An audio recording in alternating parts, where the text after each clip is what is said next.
예수가 살아 계시기 때문에 라는 제목으로 오늘 나누겠습니다. 오늘 예수님의 부활하심을 기념하는 부활절입니다.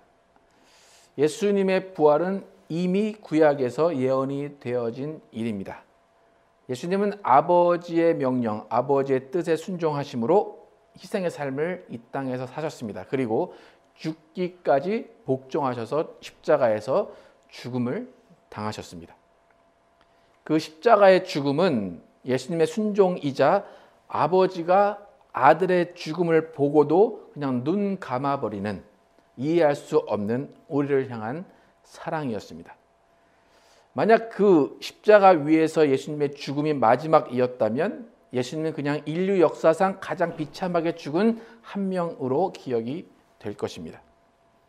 하지만 예수님은 십자가 위에서 인류의 죄를 다 감당하시고 하나님의 뜻을 다 이루신 다음에 아버지가 아들이 육신의 썩음을 당하지 않게 하시고 음부의 버림이 되지 않게 하시기 위해서 아버지가 아들을 살리신 사건이 부활의 사건입니다. 예수님은 절대로 스스로 살아나지 않으셨어요. 스스로 살아나셨다면 그것은 그냥 쇼를 한 거예요. 예수님은 죽었어요. 그런데 그 예수님을 아버지가 살리셨다는 거예요. 예수님은 하나님이 살리셨다라고 성경은 증거합니다. 예수님의 죽음을 보고 제자들은 실망을 해서 예수님을 떠났습니다. 떠나서 각각 자기의 직장으로, 자기의 일터로 돌아갔습니다. 그런 제자들에게 예수님이 부활하셔서 찾아가셨어요.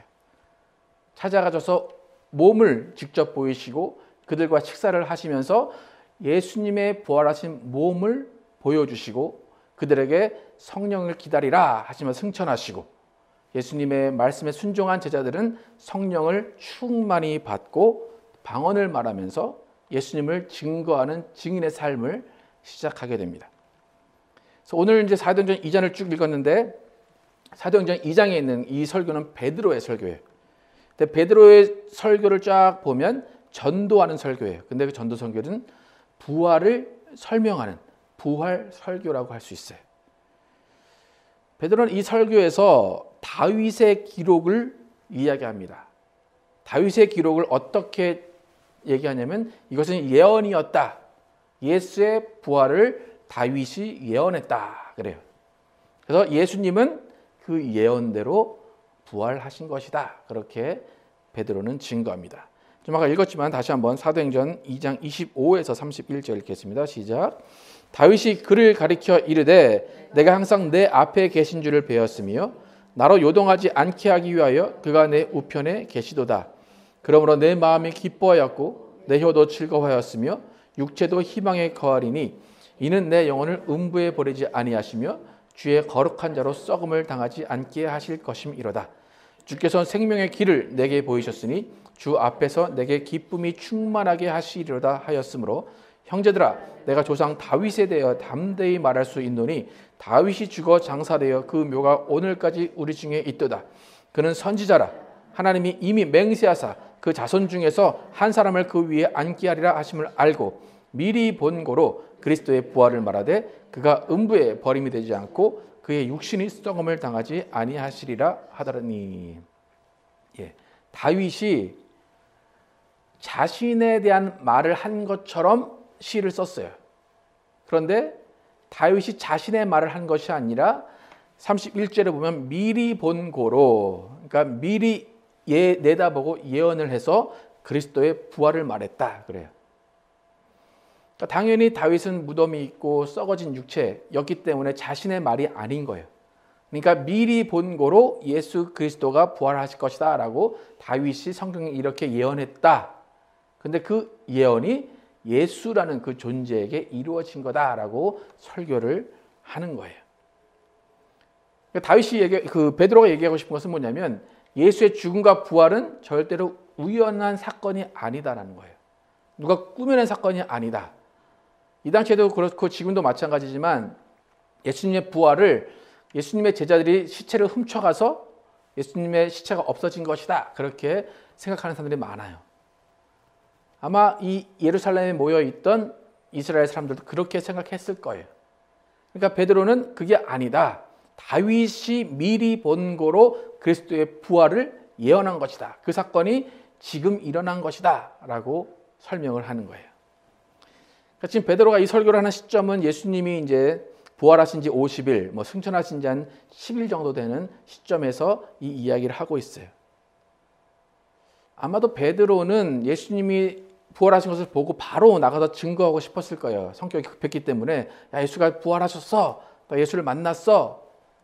그런데도 불구하고 50일 동안 기다렸어요. 예수님과 함께 머물러 있던 40일 그리고 예수님이 기다리고 하신 10일 동안 성령을 기다렸어요. 베드로는 아마 예수님의 부활을 어떻게 증거해야 될까? 어떻게 사람들에게 말해줘야 될까라고 고민을 많이 했을 거예요. 그런데 예수님은 사람의 증거를 받지 아니하신다고 하셨기 때문에 예수님은 성령이 임하시기 전에 제자들에게 예수님의 부활을 알리지 말라고 하셨을 거예요. 베드로는 성령을 받은 다음에 예수 그리스도의 부활을 증거하러 나갔습니다.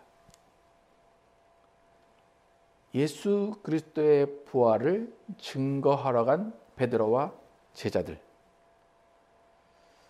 무엇이 달라졌기에 이들은 예수를 만난 그때, 부활하신 그때에는 또 가만히 있었는데, 또 그 10일간은 가만히 있었는데 왜 성령을 받고 나서 이들은 담대히 나가서 예수를 증거할 수 있었을까? 그래서 성령으로 깨달아졌다는 거예요. 성령으로 예수가 부활하신 것이 어떤 의미인지, 성령으로 다윗이 이야기한 것이 예수를 말하는 것이구나, 성경에 예언한 것이 예수의 부활이구나라는 것을 깨달았다는 거예요. 성령으로 깨달았다는 거예요. 그래서 50일 전에 본 예수의 부활, 정말 예수님이 부활하신 거구나, 정말 예수님이 육체를 입고 부활하신 거구나, 예수님은 정말 부활하셔서 우리와 함께 식사를 하신 것이구나, 그런데 그 부활하신 그 사건은 성경에서 예언한 거구나 라고 다 깨달아졌다는 거예요. 성령으로 깨달아져서 그때부터 담대히 예수 그리스도의 부활을 증거하러 나갔다는 거예요.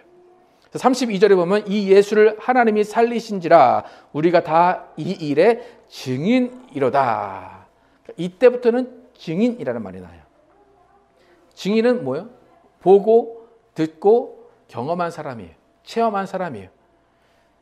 그 전까지는 아마도 제자들이나 베드로나 예수가 부활하셨지, 근데 꼭 꿈꾸는 것 같은 그런 생각을 했을 거예요.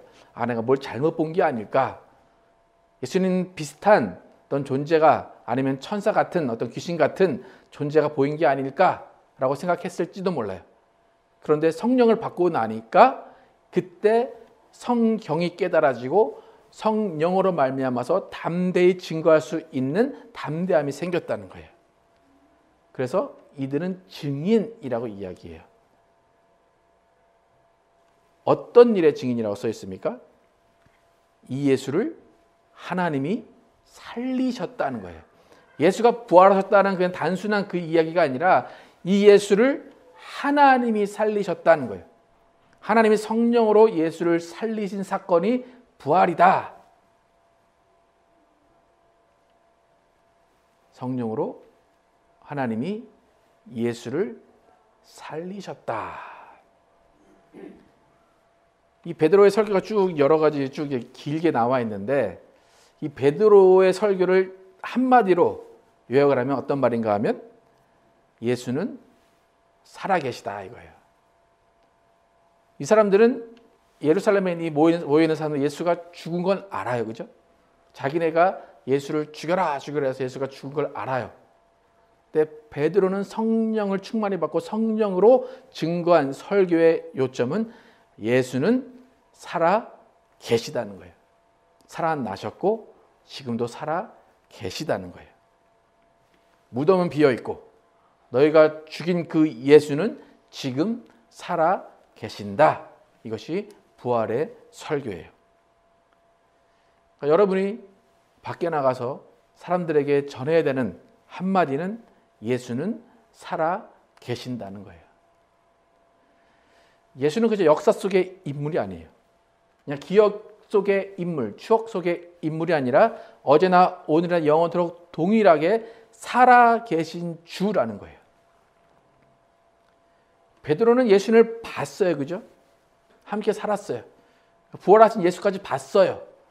그런데 살아계신 주라는 것이 담대하게 선포된 것은 성령을 받고 나서예요. 여러분, 살아계신 주, 예수님이 살아계시다, 그것이 증거되기 위해서 반드시 필요한 것이 성령을 충만히 받는 일이에요. 여러분이 살아계신 주를 인정하려면 여러분은 성령을 받으셔야 돼요. 살아계신 주를 증거하기 위해서는 여러분은 성령을 받으셔야 돼요. 여러분, 밖에 나가서 예수님 살아계셔 라고 증거할 담대함 여러분 있습니까? 예수님 살아계셔 그러면 단번에 보여줘. 그럼 여러분의 자신감은 어떻게 될까요? 쑥 들어가죠. 이론적으로는 많이 배웠는데, 교회에서는 그렇게 하면 다 알아듣는데, 다 인정하는데, 밖에 나가면 이상한 소리 한다고 그래요. 그죠? 여러분이 예수는 살아계시다, 지금도 살아계신 주다라고 증거하기 위해서 반드시 성령이 필요하다는 거예요. 성령이 말하게 하셔야 그 말이 나온다는 거예요. 성령이 하시지 않으면 그 말은 전혀 담대함이 없어요. 여러분, 전도라는 것은 뭐냐면, 여러분이 예수는 살아계시다라고 말할 때 사람들이 믿지 않아요. 그런데 왜 믿는가 하면 여러분의 눈빛을 보고 여러분의 담대함을 보고 믿어요. 제가 정말로 저렇게 말하는 게 사실 같아. 제 눈을 보니까 거짓말이 아닌 것 같아. 제 표정을 보니까 거짓말이 아닌 것 같아. 정말 살아계신가 봐 라고 사람들이 깨닫는 거지, 여러분들이 어떤 이론적인 것이나 어떤 학식을 가지고 설명한다고 해서 그것이 사람들이 받아들이는 게 아니라는 거예요. 그러니까 여러분의 그 눈빛, 여러분의 그 표정은 성령이 함께 계시고 성령이 말하게 하실 때 그 표정과 눈빛이 나오게 된다는 거예요. 그러니까 베드로는 성령을 받았기 때문에 예수는 살아계시다, 살아계신 주시다라고 증거한다는 거예요. 그래서 베드로의 설교 마지막 부분을 함께 읽어보겠습니다. 어떻게 베드로가 그렇게 큰 담대함을 가지고 증거했는지 읽어보겠습니다. 시작. 하나님이 오른손으로 예수를 높이심에 그가 약속하신 성령을 아버지께 받아서 너희가 보고 듣는 이것을 부어주셨느니라. 다윗은 하늘에 올라가지 못하였으나 친히 말하여 이르되 주께서 내 주에게 말씀하시기를 내가 내 원수로 내 발등상이 되게 하기까지 너는 내 우편에 앉아있으라 하셨도다 하였으니 그런즉 이스라엘 온 집은 확실히 알지니 너희가 십자가에 못 박은 이 예수를 하나님이 주와 그리스도가 되게 하셨느니라 하니라. 33절에 뭐라 그래요? 그가 약속하신 성령을 아버지께 받아서 너희가 듣고 보고 하는 이것을 우리에게 부어줬다 그러고요. 하나님께서 성령을 우리에게 부어주셨기 때문에 내가 이렇게 미친 사람처럼 정말 담대하게 이렇게 증거하는 거야 라고 이야기하는 거예요. 그러니까 예수를 주라, 살아계신 주라 증거하는 담대함은 성령으로 말미암았다는 거예요. 그러니까 베드로가 내 힘으로 하는 게 아니야 그렇게 얘기하는 거예요. 너희가 보고 듣는 이것, 성령이죠. 그리고 앞에서 말한 방언을 보고 듣는 것을 부어주셨다라고 이야기하는 거예요. 그러니까 예수님이 부활하지 않으시고 죽은 상태로 있었다면 절대로 성령을 제자들에게 주실 수 없다는 거예요. 아버지께 성령을 받았다, 그죠? 하나님이 오른손으로 예수를 높이심에, 승천하심에 그가 약속한 성령을 아버지께 받아서 너희가 보고 듣는 이것을 부어주셨다. 그러니까 예수가 부활했다, 승천했다. 그것이 성령을 받는 것 하나로 증거가 된다는 거예요. 그러니까 베드로는 성령 받은 그 사건이 너무나 충격이었고 너무나 감격이었고 너무나 감사해서 도저히 그냥 앉아 있을 수가 없었던 거예요. 그래서 나가서 예수 그리스도의 부활을 증거할 거예요. 내가 성령 받은 게 예수의 부활의 증거야. 내가 성령 받은 게 예수님의 승천의 증거야. 내가 성령 받은 게 예수가 하늘에 계셔서 아버지께 성령을 받아서 나에게 보내준 거야. 여러분, 선물 중에 가장 큰 선물이 뭐였습니까? 여러분이 받은 선물 중에 가장 비싼 게 차 받으신 분 있습니까? 집 받으신 분 있습니까? 여러분, 집 받고 차 받고 그러면 여러분 그 소문 내겠습니까? 안 내겠습니까? 입이 근질근질 하겠습니까? 아니면 가만히 있을 수 있습니까? 그죠? 네. 성령을 선물로 받았다. 성령의 선물을 받는다. 그러면 우리는 입이 가만히 있을까요? 아니면 말할 수밖에 없을까요? 말할 수밖에 없을 거죠? 근데 여러분의 입은 지금 어떻습니까? 근질근질합니까? 아니면 할 말이 없습니까? 유구무원입니까?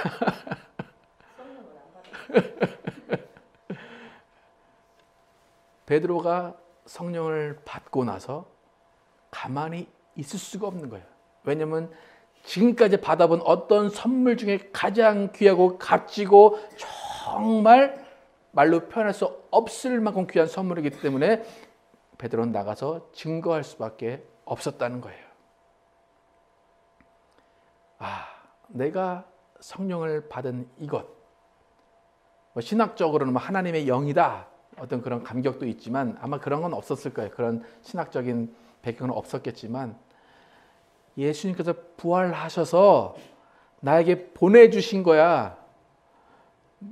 여러분 남편이 출장 가서 그 출장 간 그 사이에 정말 큰 선물을 보내주면 막 전화해야 되고 막 이렇게 할 거 아니에요, 그죠? 베드로가 그거예요. 예수가 하늘에 가셨는데 정말로 선물을 보내주셨어.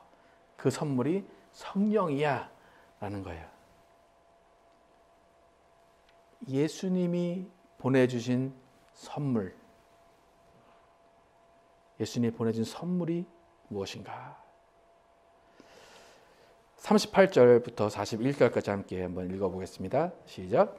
베드로가 이르되 너희가 회개하여 각각 예수 그리스도의 이름으로 세례를 받고 죄 사함을 받으라. 그리하면 성령의 선물을 받으리니 이 약속은 너희와 너희 자녀와 모든 먼데 사람 곧 주 우리 하나님이 얼마든지 부르시는 자들에게 하신 것이라 하고 또 여러 말로 확증하며 권하여 이르되 너희가 이 패역한 세대에서 구원을 받으라 하니 이 말을 받은 사람들은 세례를 받음에 이날에 신도의 수가 3,000이나 더하더라.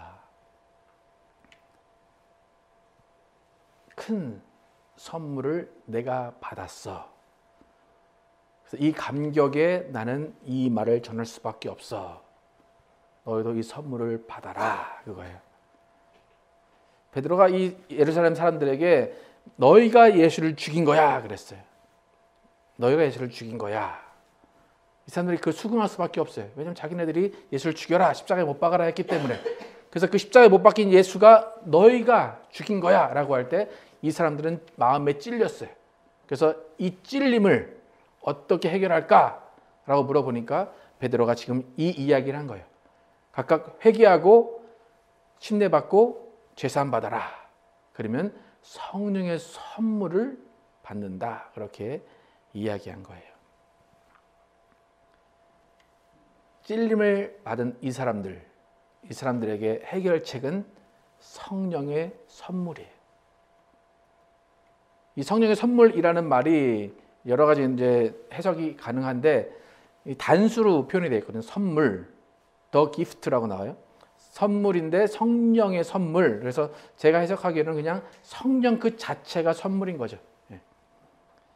여러분 손님을 초대했는데 손님이 오는 게 중요합니까? 아니면 손님이 뭘 들고 와야 중요합니까?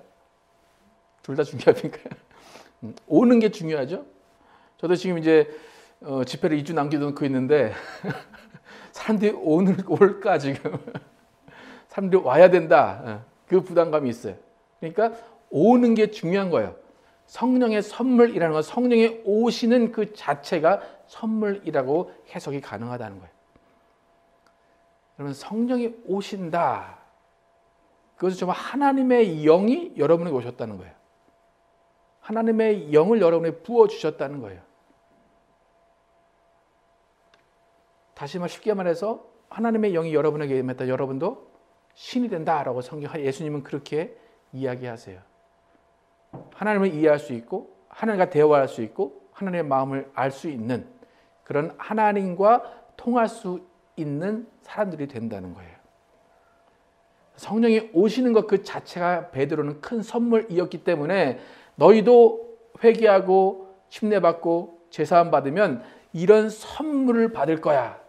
성령이 너에게 임하실 거야 라고 증거예요. 그러니까 이 사람들이 어떻게 할까요? 여러분들은 어떻게 할 것 같습니까? 성령을 안 받아봤다라고 하시는 분들, 성령의 선물을 받아보고 싶으십니까? 아니면 그냥 뭐 알 것 같아, 그거 어떤 건지 알 것 같으니까 됐어. 그렇습니까? 성령의 선물 여러분 받으시면 이전에 어떠한 그 선물과도 비교할 수 없다는 거예요. 내 안에 성령이 오셨어. 내 안에 예수가 계셔. 하나님이 나와 함께 계셔. 그것이 느껴지는 것이 바로 성령의 선물이라는 거예요. 그런데 그 성령의 선물이 우리에게 임하는, 우리에게 오실 수 있는 근거는 뭡니까? 예수가 부활하셨기 때문이에요. 예수가 부활하셔서 지금도 살아 계시기 때문에 우리가 성령을 선물로 받을 수가 있다는 거예요. 우리가 예수를 죽인 그 죄, 우리가 어떠한 모든 죄가 있더라도 그 죄를 회개하고 침례받고 죄사함 받으면 우리는 성령을 선물로 받을 수 있다는 거예요. 그러면 이 선물이 받기 쉬울까요? 어려울까요? 한 몇 날 며칠 기도해야 될까요? 아니면 뭐 여러분이 어떤 노력을 해야 될까요? 선물은 뭡니까? 선물은 내가 뭘 해서 받는 게 선물입니까? 선물은 이미 주어진 거예요. 이미 주기로 작정되어 있는 게 선물이에요. 그러니까 여러분이 회개하고 침례받고 죄사함 받는 그 짧은 과정만 거치면 성령을 선물로 받는 거예요. 그러니까 하나님은 이미 그 선물을 준비해 놓고 계세요. 영원 전부터 준비해 놓고 계시고 예수를 죽이시고 부활하시게 하셔서 이미 그 선물이 이제 완성된 거예요. 그래서 그 선물을 주겠다. 너희는 회개하고 침례받고 죄사함 받으면 이 선물을 주겠다라고 하시는 거예요. 근데 그 선물의 근거는 예수가 부활하셨기 때문에 우리가 받을 수 있다는 거예요.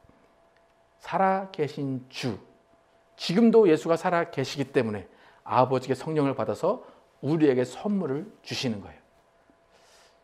여러분, 예수님 살아 계시다는 것 여러분 느껴지십니까? 인정하십니까? 살아 계신 주예요. 예수가 살아 계셔야 성령을 주시는 거예요. 성령을 받아서 주시는 거예요. 베드로가 이렇게 증인이 됐고 성령이 임하신 것은 예수 그리스도가 살아 계시기 때문이라는 거예요. 예수님이 부활하셔서 살아 계시기 때문에 우리는 회개할 수 있어요. 예수님이 부활하셔서 살아 계시기 때문에 우리는 침례를 받을 수가 있어요. 예수님이 살아 계시고 부활하셨기 때문에 성령을 선물로 받을 수 있어요. 예수님이 부활하셔서 살아 계시기 때문에 우리는 예수의 부활을 증거할 수 있어요. 예수님이 부활하셔서 살아 계시기 때문에 우리는 기도할 수 있어요. 예수님이 부활하셔서 살아 계시기 때문에 예수님은 지금도 우리와 함께 계세요. 예수님이 부활하셔서 살아 계시기 때문에 예수님이 우리를 위해 기도하고 계세요. 예수님이 부활하셔서 살아 계시기 때문에 우린 예수 이름으로 지금 모여 있어요. 예수님이 부활하셔서 살아 계시기 때문에 예수님이 다시 오실 것을 우리는 기대해요. 예수님이 부활하셔서 살아 계시기 때문에 우리도 부활할 것을 믿고 있다는 거예요. 아까 전에 우리가 예수 그리스도의 부활을 찬양하는 살아계신 주라는 것을 찬양했어요. 그죠? 그 살아계신 주의 영어 제목 혹시 아십니까? Because He lives. 예수가 살아계시기 때문에. 영어 가사 나오는데 이 영어 가사가 직역하면 이렇게 되죠. 예수님이 살아계셔서 나는 내일을 볼 수 있습니다. I can face tomorrow. 예수님이 살아계셔서 모든 괴로움과 공포가 사라집니다. 예수님이 살아계시기 때문에 우리의 미래가 있고 그 미래를 지켜주신다는 그 약속 때문에 우리의 미래는 가치가 있습니다. 이렇게 고백을 해요. 여러분 때로는 여러분의 인생이 힘들고 무섭고 지쳐서 내일 일어나는 것이 무서울 때가 있을 거예요. 아, 그냥 이대로 눈 감고 내일 안 일어났으면 좋겠다라고 할 때가 있을 거예요. 그 공포스러운 내일이 있지만 예수님이 살아 계시기 때문에 우리는 그 내일을 맞이할 수 있다는 거예요. 그 내일과 맞닥뜨려서 우리는 그 내일을 극복해 나갈 수가 있다는 거예요. 예수가 내 앞길을 지켜주시는 것을 알기 때문에 예수가 살아 계시기 때문에 내 삶은 살아갈 가치가 있다는 거예요. 여러분, 예수님은 살아 계십니다. 살아 계신 주가 우리를 구원하셨습니다. 그가 살아 계셔서 우리를 데리고 가시려고 이 땅에 다시 오실 것입니다. 예수님은 살아 계셔서 우리를 끝까지 보호하시고 지켜주십니다. 여러분, 예수님 살아 계시기 때문에 우리의 걱정과 근심과 괴로움을 다 맡길 수가 있다는 거예요. 예수님이 피 흘리시고 채찍 맞으시고 모든 아픔을 감당하시고 살아나셨기 때문에 우리는 우리의 아픔과 고통과 슬픔과 어떠한 어려움도 다 예수님께 감당시킬 수 있다는 거예요. 예수님이 살아 계시기 때문에 우리는 성령을 선물로 받을 수 있고 성령의 은사들을 통해서 아름다운 교회를 만들어 나갈 수 있다는 것입니다. 예수님의 무덤은 비었습니다. 예수님은 살아나셨습니다. 그 살아나신 예수님이 우리에게 소망 주시고 우리에게 삶의 가치를 알게 하셨습니다. 예수님 살아계셔서 우리가 성령의 선물을 받고 성령으로 하나가 되었습니다. 절대로 예수님의 부활은 과거의 이야기가 아니라 실제로 지금 살아계신 주입니다. 여러분, 살아계신 주와 함께 소망을 가지시고 살아계신 주와 함께 내일을 바라보시고 살아계신 주와 함께 십자가를 지고 이 험난한 세상을 살아가면서 내일을 맞이할 수 있는 여러분과 제가 되기를 예수 이름으로 축원합니다.